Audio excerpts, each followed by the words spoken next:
안녕하세요. 저는 경기도에 살고 있는 30대 중후반 여성입니다.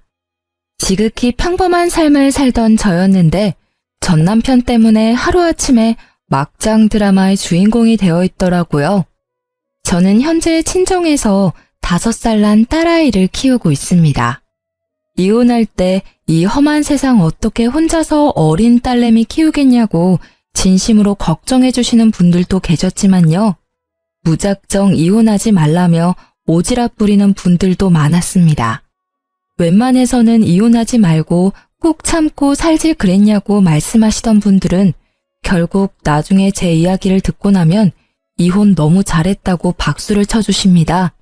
저도 남편이 그 짓만 안 했더라면 이혼까지는 안 하고 적당히 참고 살았을 것 같아요. 제 딸이 아빠 없이 크기를 바라지 않았으니까요. 하지만 그런 아빠를 딸 곁에 둘 바엔 한부모 가정이 낫겠다 싶었습니다. 사실 망설이다 사연 보내게 된 이유도 저도 사람인지라 제 이야기를 여러 번 하기 힘들기 때문입니다. 과거의 기억을 계속 끄집어내면 그때의 감정이 되살아나 너무 힘들어요. 전 남편과 사내 부부였기에 제 이혼은 더욱더 사람들의 관심 대상이었어요. 아직까지도 가까운 동료들 말고 그 외의 사람들에게 왜 이혼했냐, 딸 있는데 어쩌다 이혼했냐, 이런 말들을 가끔 들어요. 그래서 앞으로는 링크 보내주면서 제 사연이라고 간단하게 말하고 싶어서 이렇게 사연 보내게 됐습니다. 읽어주실지는 잘 모르겠습니다만 제 이야기 한번 솔직히 털어놓을게요. 앞서 말했듯이 저와 전 남편은 사내 부부였습니다. 남편도 저도 아주 평범한 회사원이었죠. 다만 저는 과장으로 승진할 때 남편은 여전히 평사원이었어요. 남편은 평소에 일과 명예에 대한 욕심 같은 건 그다지 없는 사람이었습니다. 그냥 주어진 일만 잘해내자 하는 스타일의 사람이라 승진을 욕심내거나 모험 같은 건 하지 않았던 거죠. 반면에 저는 남들 쉴 때 하지 않아도 될 일까지 더 많이 일했어요. 좋은 회사에 입사했으니 되도록 높은 곳까지 승진하는 게 꿈이었거든요. 그랬던 제 욕심이 결국 어린 나이에 과장까지 될 수 있게 만들었죠. 시어머니는 맛있다고 꽤 소문나 있는 한정식 집을 시아버님과 운영하고 계셨습니다. 남편 집안도 평범한 편이었는데 한 가지 너무 스트레스였던 게 있었어요. 결혼 전에는 몰랐는데 결혼 후 그 점이 엄청 두드러지더라고요. 바로 요즘 세상이 어떤 세상인데 시골 사람인 시모는 너무나 지독한 남아 선호 사상을 가지고 계셨습니다. 아가, 넌 다른 거 다 필요 없고 그냥 아들만 낳으면 돼. 네? 아들이 최고야. 지금은 잘 모르겠지? 근데 나중에 알게 돼. 안 그래요, 여보? 그렇지. 아무렴 아들이 최고지. 저는 만약 애를 낳아도 성별 상관없이 똑같이 사랑스러울 것 같아요. 그리고 아기 성별이 뭐 제 마음대로 되는 게 아니니까요. 시부가 평소에도 시모한테 잡혀 살고 있어서 그런지 몰라도 언제나 어머님 옆에서 듣기 좋은 맞장구만 치셨습니다. 옛날에 시모도 시집살이를 하도 많이 당해서 시부가 종종 그 긴 세월 죄스럽다고 아내 말을 전적으로 따르시는 분이었거든요. 반면에 맞장구를 치지 않고 항상 솔직한 의견을 말하는 제게는 시모가 가끔 눈을 흘기며 못마땅해 하셨죠. 얘야, 넌 어쩜 어른이 말하는데 그렇게 꼭 따박따박 네 의견을 덧붙이고 싶니? 어른들 말씀 떠받들고 그러려니 해야지. 마음가짐이 틀려먹었네. 아들 가지고 싶다고 온 가족이 성심껏 빌면 삼신할매가 어련히 건강한 아들 점 찍어줄 텐데 말이야. 네, 저희 시모는 시조부모님과 몇십 년을 함께 살아오신 영향 때문인지 연세보다 더 옛날 사람 같았어요. 그래서 저는 임신 준비할 때 겁도 살짝 났습니다. 나중에 제가 임신했을 때도 아이의 성별에 따라 차별하실까 봐서요. 시모는 같은 배에서 낳은 자식인데도 남편과 시누이에게조차 차별을 많이 하는 분이셨거든요. 제가 남편에게 은근히 그런 문제로 걱정하는 티를 내자 남편은 제게 오히려 앞서 생각하지 말라고 하더군요. 여보, 혹시 말이야, 나중에 나 임신해서 아기 낳았는데 딸이면 미움받는 거 아니야? 에이, 우리 엄마 그러실 분 아니셔. 그리고 첫째는 아들 나올 거야, 걱정 마. 첫째가 아들일 걸 어떻게 확신해? 아직 낳지도 않았는데? 아, 엄마가 엄청 기도 다니시거든. 자긴 몰랐지? 헐, 그러니까 더 부담스럽네. 부담은 무슨, 걱정하지 마. 그냥 뭐 아들, 딸 하나씩 골고루 낳고 사는 거지. 하지만 결혼 생활 얼마 안 가 임신을 하면서 제가 걱정하던 것들은 곧 현실이 되더군요. 임신하고부터 시댁의 모든 관심은 뱃속의 아이 건강이나 제 건강이 아니었어요. 오로지 아이의 성별을 궁금해하더군요. 그날도 남편은 산부인과 진료를 혼자 받고 온 제 신경을 긁었어요. 아들이야? 아니, 공주님. 뭐야? 그러다 땅 꺼지겠다? 당신 그 한숨 무슨 의미야? 남편은 제게 혼자 병원 잘 다녀왔냐는 그런 말도 없이 다짜고짜 뱃속 아기가 아들이냐고 물었어요. 제가 딸이라 답하자 본인이 원했던 대답이 안 나와서인지 남편은 세상 깊은 한숨을 내쉬더라고요. 여자애라는 거지? 미치겠다. 미치겠다? 당신 그게 도대체 뭔 반응이야? 바쁘대서 나 혼자 병원 다녀왔어. 그럼 적어도 잘 다녀왔냐고 묻는 게 먼저 아니야? 어련히 당신이 잘 다녀왔겠지. 그니까 내 눈앞에 멀쩡히 서 있는 거 아니야. 아니, 첫애는 아들을 낳아야 하는데 우리 엄마 성격 알잖아. 에이씨, 나도 딸보단 같이 목욕탕 갈 수 있는 아들이 더 좋은데. 딸이든 아들이든 우리 자식인데 당신 어떻게 그따위로 한숨을 쉬냐는 거야. 당신 이러는 거 뱃속 아이가 모를 것 같지? 다 듣고 있어. 그리고 전에는 상관없다며. 수만 번 내쉰 거 가지고 거 되게 뭐라 하네. 당신 진짜 아무리 임산부라지만 너무 예민하다. 뱃속 아이가 뭘 알아듣겠어. 아무것도 안 들리고 아무것도 안 보이는데. 그리고 전에는 당신이 꼭 아들 낳을 것 같은 예감이 들어서 그랬던 거고. 지금 예민하게 만드는 게 누군데. 당신도 이러는데 어머님은 도대체 뭐라고 하실지 벌써부터 두렵다. 에휴. 그러길래 아들이면 얼마나 좋냐고. 딸은 나중에 또 낳으면 되잖아. 무식한 소리 좀 그만해. 아들, 딸 내가 뭐 골라서 임신하는 건 줄 알아? 너 학교 다니면서 성교육 받기는 했어? 말이 그렇다는 거지 왜 화를 내? 좀 속상해서 한마디 한 거 가지고 서방한테 무식하다고 말한다고? 말 좀 조심해. 너 우리 엄마 앞에서 그런 말 하면 큰일 나. 너나 임산부 앞에서 말 가려서 해. 그럼 우리 엄마는 뭐 가만 계시겠니? 배는 점점 더 불러오고 몸은 너무 불편한데 남편은 너무나 제 편이 아니더라고요. 애아빠 될 사람이 하다못해 저희 애기 편도 아니었고요. 그렇게 저는 대판 싸우고 남편과 각방을 썼습니다. 그즈음 안 그래도 배가 불러오니 시모 역시 아기 성별을 집요하게 캐물으셨거든요. 남편과 시모가 나란히 저를 쪼아대니 온 세상 정내미가 뚝 떨어졌어요. 이상하다. 이제 의사가 은근히 말해줄 텐데. 아직도 애기 성별 정확히 모르니? 네, 어머님. 참나, 너가 나한테 말해주기 싫은 건 아니고? 안 되겠다. 다음 진료 때는 내가 병원에 따라가마. 아들인지 딸인지 내가 직접 두 눈으로 확인해야겠어. 어머님, 저 좀 그냥 놔두시면 안 돼요? 뭐? 출산날까지는 더 스트레스 안 받고 싶어요. 스트레스라니? 내가 언제 너한테 스트레스를 줬냐? 어머머, 너 정말 웃긴다. 너 괜히 날 나쁜 시엠이 만들지 마라. 누가 들을까 무섭다 얘. 어머님 저한테 매번 전화하실 때마다 아들인지 딸인지 물어보셨잖아요. 한 번 더 물어보시면 저 스트레스 받아서 기절할지도 몰라요. 어머, 협박하니 지금? 어머님, 저 건강하게 출산하고 올게요. 그때까지만 배려 부탁드려요.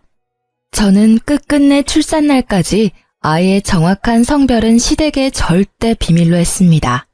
각방 쓰는 남편에게도 똑똑히 경고했어요. 출산일까지 절대 안정 취하고 싶으니 뱃속의 아이의 성별은 비밀이라고요. 만에 하나 시모께 딸이라 미리 말하면 당장 이혼이라고 신신당부했습니다. 남편은 이혼은 하기 싫은지 제 말을 잘 듣더라고요. 그렇게 출산일까지는 별일 없었어요. 일어났어? 엄마, 아빠는 아직 못 오셨어. 열심히 달려오시는 중이야. 우리 딸 장하다. 너 닮은 예쁜 공주님 낳은 거 너무 축하해. 우리 딸 이제 엄마도 됐고 다 컸네. 고마워요, 엄마. 애기는 건강하지? 그럼 다행이다. 다행이긴 한데 너 애기 울음소리 듣고 바로 기절했었어. 얼마나 아팠으면 내 새끼. 엄마 깜짝 놀라서 울 뻔했잖아. 근데 꾹 참았어. 우리 딸도 안 우는데 내가 울면 안 되니까. 황서방도 병원 앞이랬어. 곧 올 거야. 정말 고생 많았다. 건강하게 아이를 출산하고 정신 차린 저는 친정엄마의 따뜻한 손을 꼭 붙잡고 있었죠. 그런데 어디서 서러운 울음소리가 들려오더군요. 그 소리는 곧 제 병실과 가까워졌고 저는 그게 시모의 울부짖음이라는 걸 단번에 알 수 있었습니다. 첫 손주가 딸이라니. 자식은 아들만 있으면 된다는 말을 달고 살았던 아들바라기 시모는 역시나 제가 딸을 낳았다는 소식에 어디 초상난 듯 병원에서 오열을 했습니다. 시모가 엉엉 우는 모습에 어디 누가 돌아가셨냐고 지나가는 다른 환자나 보호자들이 조심스럽게 물어보기까지 했어요. 당연히 친정 부모님께서는 그 상황을 엄청 불쾌해하셨어요. 저는 힘이 없어서 뭐라 말도 못하고 병실 침대에 누워서 시댁 식구들에게 눈길도 안 주고 천장을 바라본 채 주먹만 불끈 쥐고 있었죠. 남편은 옆에서 그 상황을 수습 안 하고 뭘 하고 가만 서 있는 건지 너무 화가 났습니다. 아이고, 어쩜 좋아. 아이고, 딸이라니, 계집이라니. 아니, 사돈, 정말 너무하신 거 아닙니까? 건강하게 출산한 내 딸 고생했다 격려는 못해줄 망정 귀한 손주 태어난 날에 뭘 그렇게 서럽게 울어요? 갓 태어난 애보다 더 우는 게 지금 말이 됩니까? 어디 초상 났어요? 그 상황에 눈치 없이 시누이까지 제가 딸을 낳았다고 속상한 티를 내더군요. 타돈 어르신, 저희 엄마 마음은 아마 잘 모르실 거예요. 그렇게 손자 낳기를 바라시고 기도하셨는데 와보니 난데없이 손녀딸이니까 얼마나 당황스러우시겠어요? 올케도 참 미리 언질이라도 하던가 어떻게 출산일까지 숨겨 그걸? 뭐요? 사돈 처녀, 딸이면 또 어떤데요? 손녀도 얼마나 이쁜데 당황스럽다고요? 진짜 이해를 못하겠네.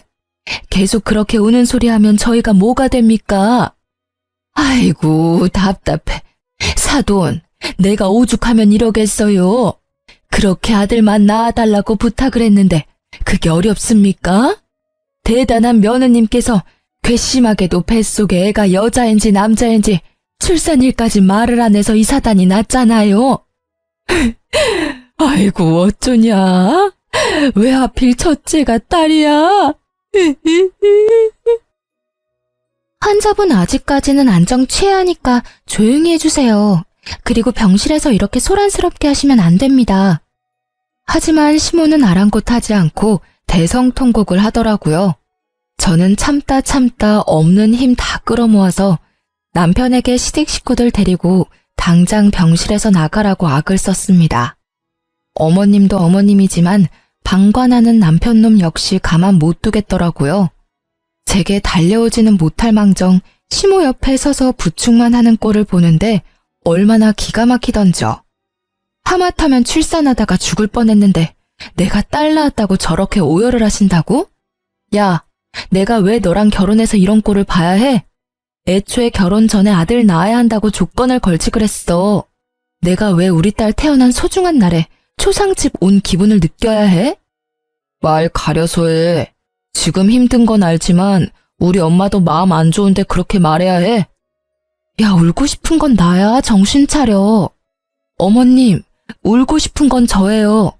그렇게 바라던 아들은 어머님께서 아버님이랑 노력해서 한 명 더 낳으시던가 하세요. 야, 이 한심한 놈아. 이 사단이 났는데도 멀뚱히 지켜보기만 해? 너 당장 네 엄마랑 네 누나 데리고 너네 집으로 가. 꼴도 보기 싫으니까. 환자분이 싫어하시는데 계속 계실 거예요? 나가주세요. 간호사님께서도 정색하면서 끝까지 도와줘서 저는 시댁 식구를 다 내쫓는데 겨우 성공했습니다. 아이를 건강히 낳았다는 기쁨도 잠시 시모의 행동에 너무 기가 막혔어요. 그리고 친정엄마 앞에서 세상 창피했습니다. 저는 남편에게 곧바로 문자를 남겼어요. 아이 얼굴 절대 시모한테 보여주기 싫다고 혹여나 애기 얼굴 보러 올 생각은 꿈에도 하지 말라고요. 그 후로 친정 부모님이 번갈아 병원에 와주셔서 그나마 안정을 되찾았습니다. 그런데 제가 뭐 반대한다고 해서 시댁에서 아기를 못 보러 오겠습니까? 그 난리를 피워놓고는 또 아기를 보러 오기는 했대요. 친정 부모님 말씀으로는 남편은 다리에 힘이 풀려서 주저앉아서 기뻐하며 울었답니다. 막상 지 눈으로 자기 새끼 보니 감격스러웠겠죠. 제가 바랬던 반응이 그거였는데 왜 일을 이렇게 만든 건지 원망스럽기도 하더군요.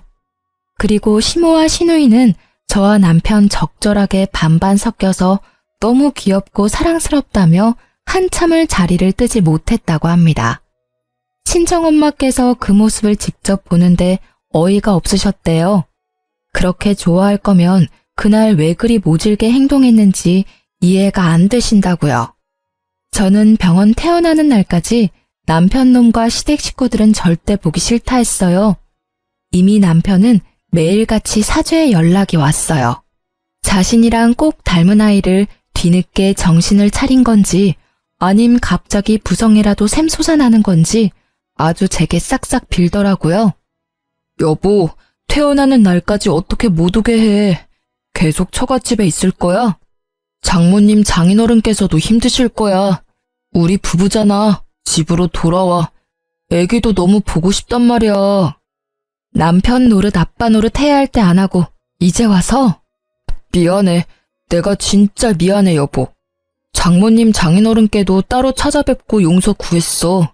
당신만 나 용서해주면 진짜 앞으로는 잘할 수 있어. 엄마한테 안이 돌리고 두 공주님들 내가 잘 모시고 살게. 응? 우리 딸 눈 떴으면 아빠 보고 싶을 텐데 제발 화 풀면 안 돼?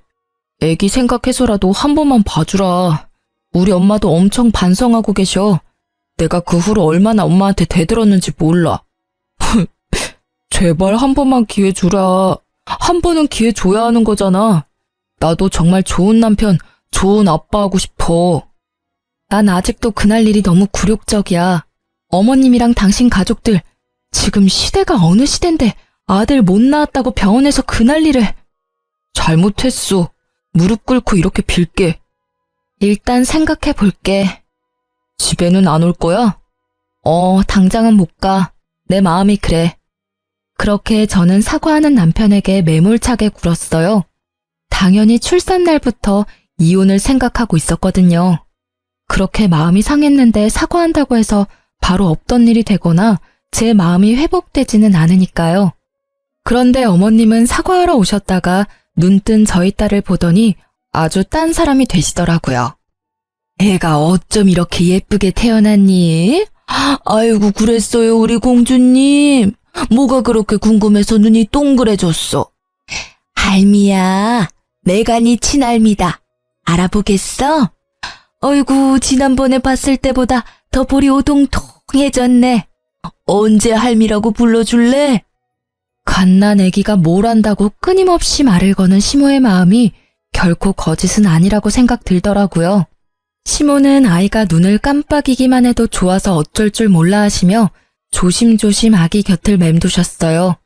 그 모습을 보는데 벼랑간 눈물이 핑 돌더라고요. 저한테 왜 그렇게 모질게 구셨어요? 애기 이렇게 예뻐하실 거면서요. 그러게나 말이다. 내가 한치 앞을 모르고 말이야. 미안했다. 이제 화 좀 풀면 안 되냐? 공주님 잘 키울 수 있게 많이 도우마. 한 번만 너가 이 늙은이 딱 한 번만 봐주면 안 되겠니? 그놈의 딸, 아들 순서가 뭐가 그렇게 중요하다고. 아들이야, 또 낳으면 되는 건데. 이렇게 예쁜 공주님 앞에서 통곡했으니 내가 미친 인간이야. 그렇게 젊은 시절 시댁에서 당하고 살아놓고 말이야. 내가 우리 어머님 너무 경멸하는데 정신 차리고 보니 아주 똑같이 너한테 행동하고 있더라고. 아무쪼록 내가 미안하다. 전에 들어본 적 없는 시모의 너무 다정한 목소리에 진심 어린 사과에 저는 그만 시댁 식구들을 전부 용서하고 말았습니다. 모두가 진심으로 제 딸아이를 예뻐하는 게 느껴졌으니까요. 신우도 진작에 시모 따라 분위기에 휩쓸려서 그랬다며 너무 미안했다고 이미 찾아와서 제게 용서를 구했었고요. 친정 부모님께도 이미 마음이 어느 정도 풀리셔서 이제 제가 선택하라고 해주셨어요. 저는 결국 이혼하려던 결심을 지우고 열심히 딸아이를 남편과 사랑으로 키웠습니다. 그 일들이 벌써 5년 전 이야기네요. 그때는 제가 나중에 남편과 시모 그리고 시누이에게 뒤통수를 맞으리라고는 상상도 못했었습니다. 제 하나뿐인 소중한 딸은 친정 부모님께도 물론 예쁨을 많이 받았지만 시부모님께서 특히나 예뻐하셨어요. 어머님께서는 더 이상 딸아이라고 차별도 절대 안 하셨죠. 하지만 은근히 손자도 보고 싶으신지 다른 소식은 또 없냐고 종종 물어보셨습니다. 손녀딸도 그렇게 애지중지하시는데 손자는 또 얼마나 예뻐하시겠어요? 저도 한 명 더 낳고 싶었지만 당장은 육아휴직이 끝나고 회사에 다시 복직해야 했고 하나로도 좀 버거워서 둘째 계획은 조금 미루고 있었습니다. 그러다 첫째가 어느 정도 자라니 마음의 여유가 생기더군요. 남편은 연차가 쌓여 연봉 협상도 새로 하고 저도 과장까지 진급하니 이제 둘째를 마음 놓고 가져도 되겠다 싶었어요. 그런데 막상 계획이 생기고 남편과 노력했지만 이상하게 아이가 안 생겼어요. 꼭 아들을 가지고 싶다기보다 딸이든 아들이든 상관없이 둘째를 만들고 싶었던 건데 임신이 너무 안 되니까 걱정이 되더라고요. 고심하다 산부인과에 갔는데 제 자궁 상태가 안 좋다는 의사의 소견을 받게 됐습니다. 여보, 나 더 이상 임신은 힘들 것 같대. 우리 어떡해? 그게 무슨 소리야? 저는 둘째를 못 가진다는 슬픔도 물론 엄청났지만 여자로서도 끝난 것 같다는 마음도 괜시리 들어 엄청 우울했어요. 정말 위로받고 싶었는데 제게 은근히 쌀쌀맞게 대하는 시댁 식구들과 남편의 태도에 또 한 번 상처를 받았습니다. 당신 말이야, 나랑 결혼한 이유가 뭐야? 아니, 어머님 아버님께서 우리 결혼 허락한 이유가 뭐야? 나 무슨 애 낳으려는 도구로 들이신 거야? 아니잖아. 근데 어떻게 나 애 못 낳는다는데 내가 아프다는데 위로는커녕 다들 사람 취급을 안 해? 내가 무슨 잘못을 했다고? 잘못을 안 했어? 당신이? 진짜 몰라서 물어? 당신이 평소에 몸 관리를 잘했어야 하는 거 아니야. 그러게 애 낳고 내가 좀 쉬라고 했었잖아. 말 안 들은 건 당신이야. 워킹맘 뭐 아무나 해? 기어코 과장까지 달더니 자기 몸 관리는 엉망진창. 나는 태어나지 못한 우리 아들이 너무 불쌍해. 내가 그렇게 노력한 이유가 뭔데? 다 우리 가족을 위해서였잖아. 둘째까지 키우려면 네 월급 내 월급 해도 택도 없으니까. 너가 적게 버니까 나라도 더 벌자고 생각했어. 그게 그렇게 잘못한 거야? 꼭 그렇게 내 가슴에 비수를 꽂아야겠어? 지금 당신만 슬퍼? 나는 안 슬프겠어? 이제 네 몸 아픈 걸 내 월급 탓하는 거야? 너 잘났다. 지겨워 정말. 제가 속상한 마음을 토해냈지만 남편은 여전히 냉담했고 이제 사과도 안 하더군요. 결국 저희는 그렇게 별거 아닌 별거를 하게 됐습니다. 저희는 같은 회사라도 제가 진급하면서 다른 부서로 옮겼거든요. 회사에서 얼굴 보기도 힘든데 남편은 툭 하면 시댁에서 자고 온다고 일방적으로 연락이 왔어요. 저는 저대로 상처받아서 그런 남편을 내버려뒀어요. 그나마 시누이와 시모께서는 더 이상 저를 예전처럼 구박하거나 긁지는 않으셨어요. 같은 여자라서 저를 남편보다 이해해 주시나 싶었어요. 예전같이 아들 타령도 절대 하지 않으셨습니다. 그러다 저는 결국 남편에게 먼저 손을 내밀기로 생각했습니다. 시간이 지날수록 딸아이가 아빠는 왜 따로 사냐고 묻기 시작해서요. 눈에 넣어도 안 아플 제 소중한 딸을 위해서 남편과 더 늦기 전에 관계를 회복하고 싶었어요. 물론 남편이 여전히 미워 죽겠는 건 변함없었습니다. 하지만 아내로서 말고 엄마로서 가정을 지키고자 했어요. 딸은 아빠가 집에 오지 않자 주말 중 하루는 남편을 보러 시댁에 가서 자고 왔습니다.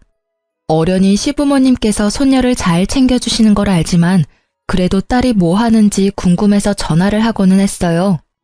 전화 안 해도 된다. 아주 잘 지내고 있단다. 걱정하덜덜 말어. 아빠 얼마나 보고 싶었으면 애가 바로 안기더라. 애도 아빠랑 노느라 바쁘니까 이렇게 자주 전화로 안 물어도 된다. 알겠니? 하지만 제가 굳이 바꿔달라 해도 애가 놀고 있다 하거나 잔다고 바꿔주지 않으셨어요.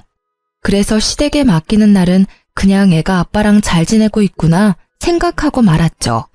그런데 어린 딸이 시댁에만 갔다 오면 신우를 이모라고 부르는 겁니다. 엄마, 이모가 머리 묶어줬어요. 아이고, 그랬어? 근데 이모가 아니라 고모라고 해야지. 아니야. 제가 딸에게 이모가 아니라 고모라고 수정해줘도 딸은 고집 부리며 끝내 고모를 이모라고 부르더라고요. 그냥 아이의 말실수라고만 생각했습니다. 그날도 저는 주말이 되어 딸을 시댁에 데려다주고 오는 길이었어요. 딸이 좋아하는 애착 인형이 차 시트에 빠진 걸 보고 또 난리 나겠다 싶어 아무 생각 없이 바로 차를 돌려서 시댁에 갖다 주러 갔죠. 운전하면서 생각해보니 남편과 이 핑계로 얼굴 마주보고 얘기라도 잠깐 나눌 수 있겠다 싶었어요. 시댁은 마당이 있는 전원주택이었는데요. 손녀딸 왔다 갔다 뛰어놀라고 현관문을 시모가 다 열어놨더라고요. 하필이면 벗기 힘든 롱부츠를 신었던 터라 신발을 벗기 위해 한참을 서 있었죠. 그런데 안에서 딸아이 목소리가 들리더라고요. 반가운 마음에 얼굴만 빼꼼히 들어 거실 쪽을 쳐다보는데 웬 모르는 여자가 남편이랑 나란히 딱 붙어 있는 겁니다. 자기야, 과일 먹어봐. 아, 맛있네? 내가 먹여주니까 더 맛있지? 당연한 말씀, 우리 예쁜이. 그 행동과 대화는 누가 봐도 보통 사이가 아닌 듯 했어요. 이미 봤으면서도 속으로는 아니길 바랬지만 제 딸이 그 여자에게 이모라고 부르는 모습에 남편이 외도 중이란 확신이 들었어요.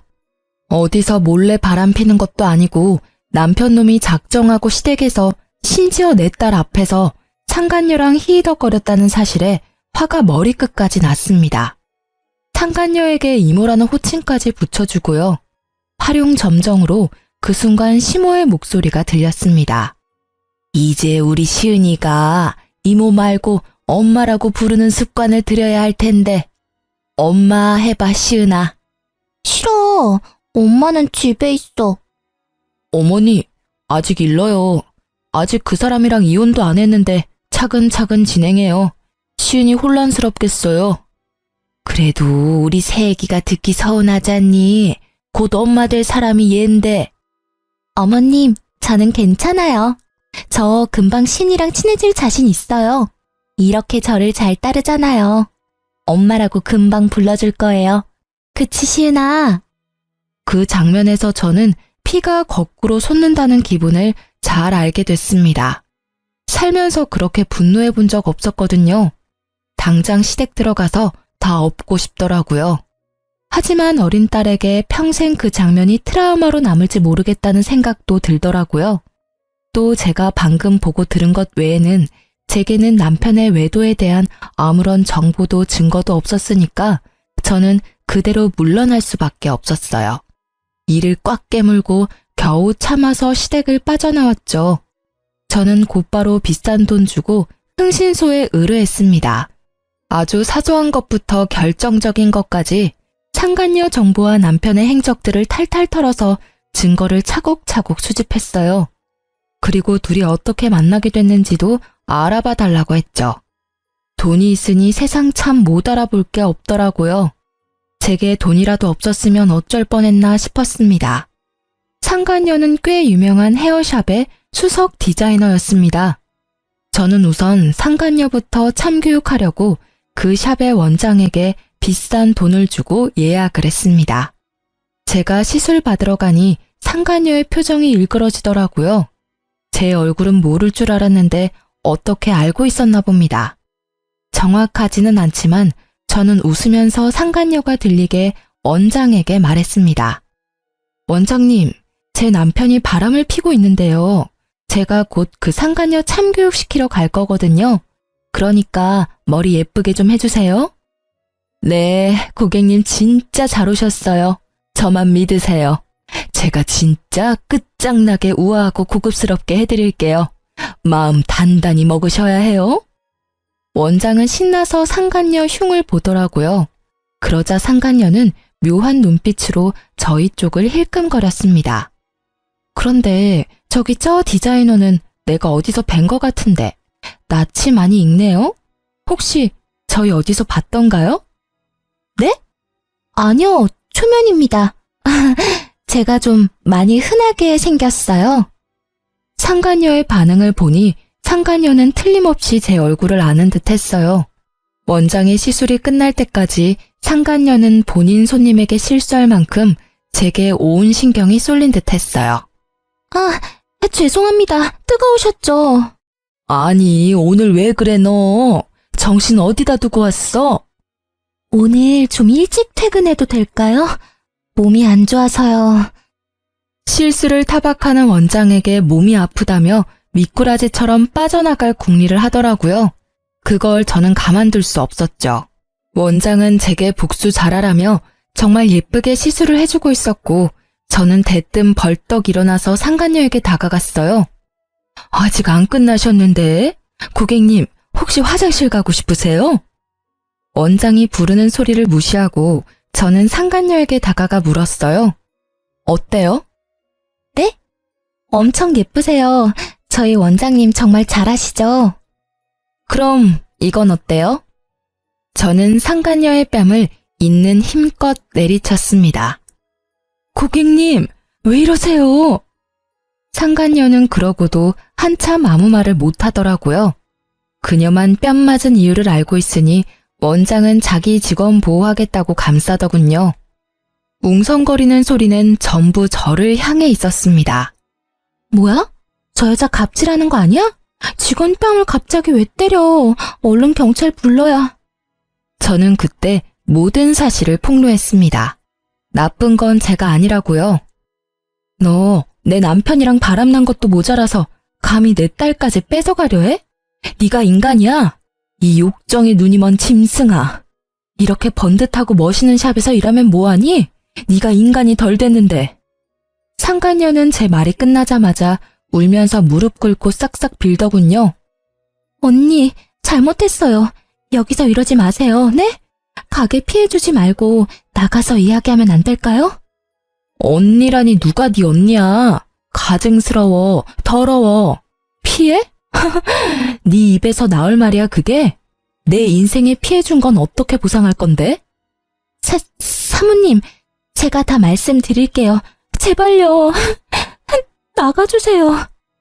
손님, 아까 말씀하셨던 바람났다는 여자가 저희 직원인가요? 네, 그래서 내가 여기까지 비싼 돈 주고 시술 받으러 왔죠. 소란 피워서 죄송해요. 오늘은 일단 갈게요. 너 내 남편한테 연락하지 말고 가만히 쥐 죽은 듯이 내 연락 기다려. 그렇게 상간녀 쪽만 주고 나오려고 했는데 상간녀는 울면서도 저를 끝까지 따라오더군요. 제발 하라는 대로 할 테니 제 직장만 건드리지 말아주세요.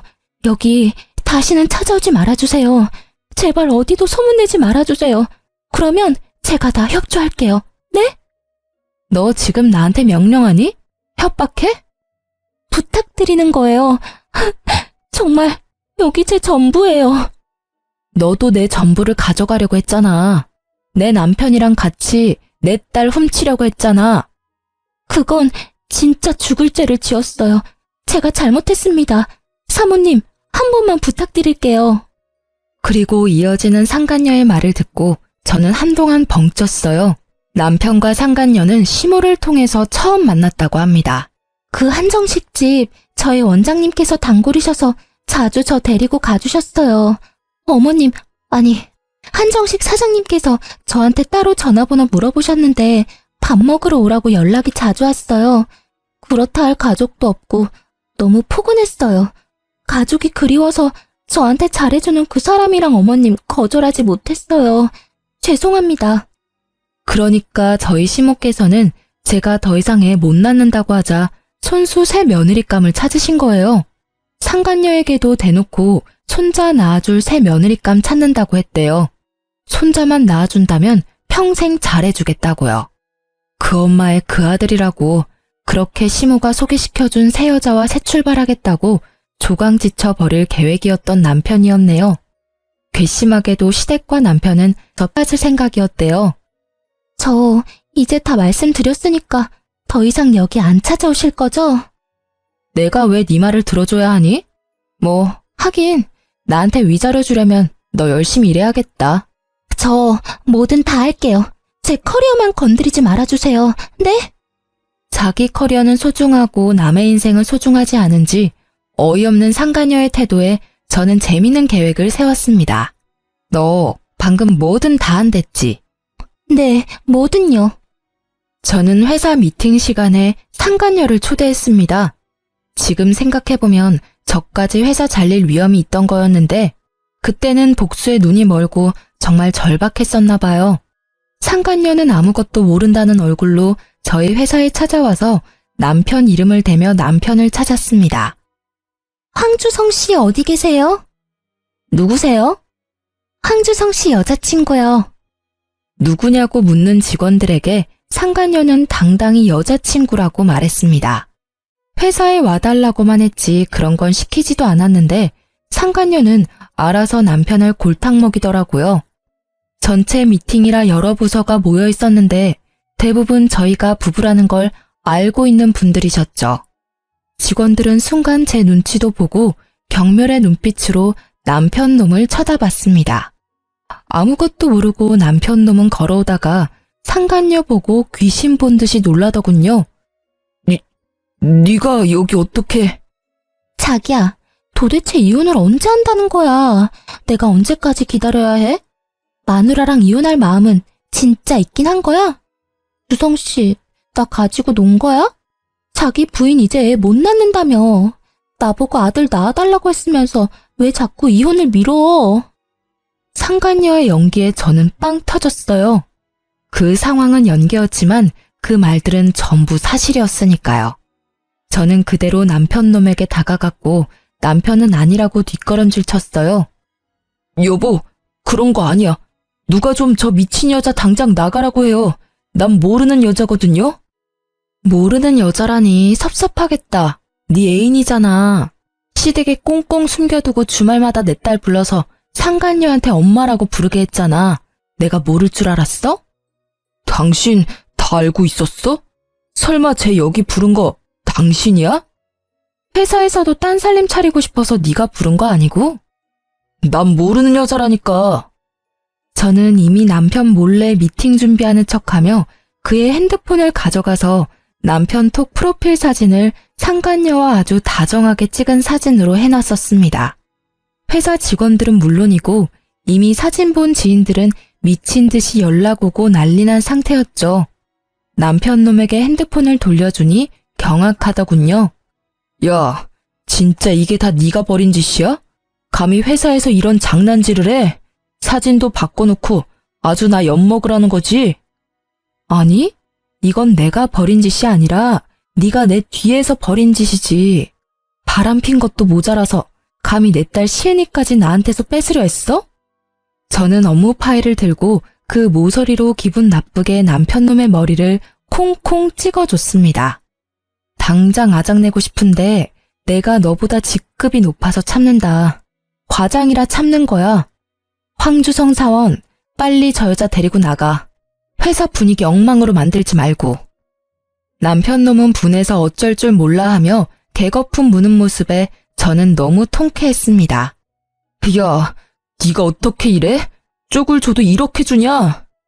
저는 침착한 반면에 남편이 발악을 하니 주변 남자 사원들은 저를 보호해주더군요. 뒤늦게 나타난 부장은 회사에서 이게 무슨 짓이냐고 상간녀 데리고 나가라고 남편에게 소리쳤어요. 남편에게 회사에서도 조치를 취하겠다고 일침을 날리셨죠. 물론 저도 어느 정도 징계는 받을 거라 생각했습니다. 그렇게 울그락불그락하는 남편에게 상간녀는 머리에 꽃다네처럼 팔짱을 끼자 남편은 상간녀의 뺨을 내려치고 씩씩거리면서 나갔어요. 상간녀는 제게 아련한 눈빛으로 이 정도면 됐냐고 묻는 듯 했습니다. 그 후로 남편은 불륜으로 큰 무리를 일으켜 권고사직 권유받았어요. 왜 과장이 벌인 일에 본인이 피해받아야 하냐고 남편은 부장님이랑 싸웠답니다. 부장님이 남편한테 바람을 과장이 피웠냐고 역으로 질문하셨대요. 그러자 전 남편 놈은 한마디도 대답 못했다고 하더라고요. 바람 핀 놈이 더 성낸다며 부장께서 더 회사 어지럽히지 말고 알아서 퇴사하라 하셨습니다. 남편 놈은 정말 가관인 게 제 발로 퇴사해놓고 상간녀 직장에 가서 똑같이 난동을 부렸대요. 왜 자기 배신했냐고요. 소문 들어보니 상간녀는 참지 못하고 맞서서 당신 때문에 상간녀 소송당해서 위자료 물어야 한다고 개싸움을 했다고 합니다. 제가 다녀간 후로 그 샵의 원장이 상간녀 일 잘한다고 쉬쉬하려고 했다는데 그 일로 결국은 상간녀는 샵에서 잘렸다고 합니다. 둘 다 자업자득이죠. 저는 상간녀가 그나마 제게 협조를 잘해줘서 이혼 소송도 이기고 위자료를 받았어요. 양육권도 당연히 제가 가지게 됐습니다. 한동안 전 시모는 손녀딸도 못 봐서 우울하다고 우는 소리 하면서 연락이 왔어요. 그 사단을 만든 게 본인이면서 다시 합치라고 하는 전 시모의 말에 어이가 없었습니다. 내가 요즘 일도 손에 안 잡혀. 우리 공주 못 본 지 너무 오래됐잖아.